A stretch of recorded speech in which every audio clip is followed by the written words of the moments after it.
Thank you for watching. My name is Ann Rowley, and I'm counsel with Grossman Young. I'm joined today by my colleague, Lauren Twist. Today, we're discussing an important topic that's been causing a lot of confusion and concern in the San Diego immigration community where Lauren and I live and work. There have been some reports recently that individuals are being detained by ICE after attending their marriage-based green card interviews at the USCIS field office.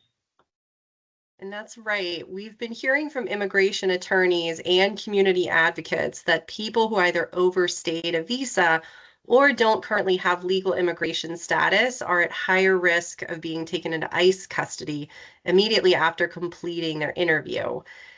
Again, we can't independently verify specific cases, but the pattern has been widely discussed in legal and advocacy circles.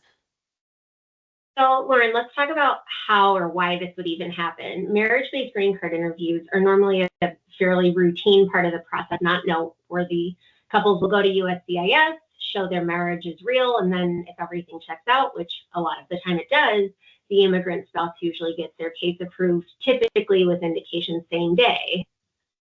You're exactly right. But here's the key point. So USCIS handles immigration benefits, while ICE handles immigration enforcement. So they're separate agencies, but both are part of the Department of Homeland Security. So when someone attends an interview without lawful status, for example, we're talking about entering without inspection, overstaying a visa, or having a previous removal order, that information is visible to USCIS. And so now it appears that there's this recent change in practice where in some cases, ICE appears to have been notified or might have information about these upcoming appearances, and then officers will be present, meaning that they might be waiting at or near the field office and approach people right after the interview takes place there at the field office. And I think, Anne, people are also asking, why is this happening now? Several factors may play into this. So it can include pressure on national enforcement priorities based on information sharing within DHS or how local ICE offices are choosing to use their resources. But we can't verify all internal policies or the decision-making behind it. Right, but one thing we do know and can say is that immigration enforcement has been inconsistent across the country. We hear about some field offices where there's very little to no involvement of ICE in marriage-based cases, and others, like what advocates say is happening in San Diego and what's been covered in the press, might be more active in detaining immigrants at USCIS, particularly those who may have had a visa overstay. And this matters. It matters for a number of reasons. So first, many couples attend these interviews expecting a very straightforward process. They may not realize that showing up without a legal status can expose them to enforcement, even under these circumstances. And that can potentially lead to detention, family separation, and even the possibility of removal. Really scary. It has this chilling effect. You know, people who might qualify for legal status through marriage may even end up avoid applying because they're afraid of some of these consequences, including detention. This leaves families with a lot of uncertainty and can make it really difficult for people to come forward, stay legally connected to the system, and seek help that they might really need. And I think it leaves everyone with a feeling of unpredictability. When, just like you were saying, there's inconsistency. And so when enforcement patterns vary from one city to another, it's very difficult for people, whether that's applicants or practitioners, to know what to expect.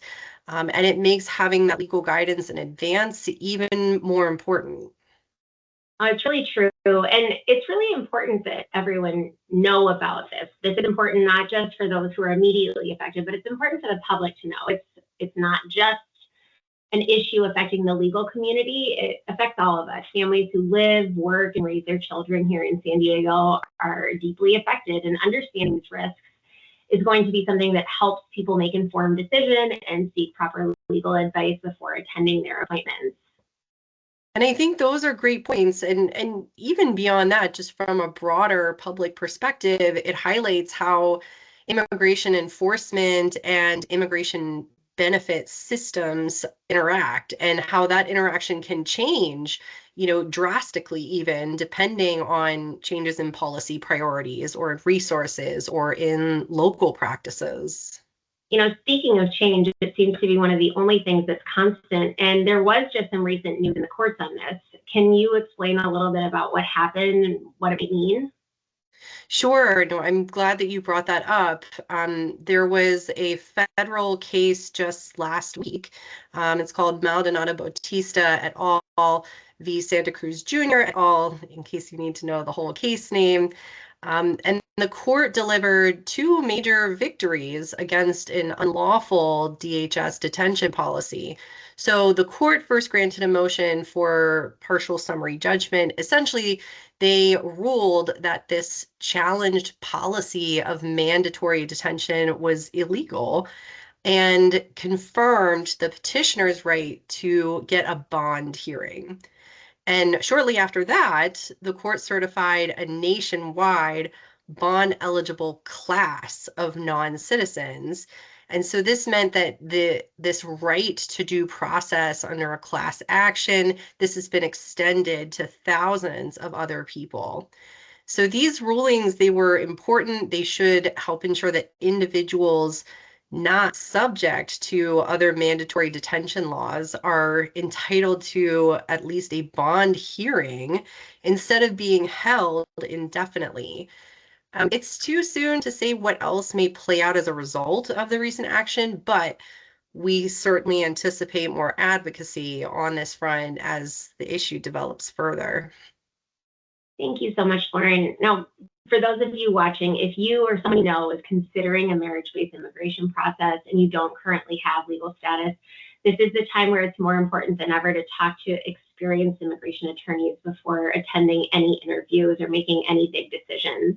And our team is here to help. Totally agree. Thank you so much for watching, and see you next time. Thanks.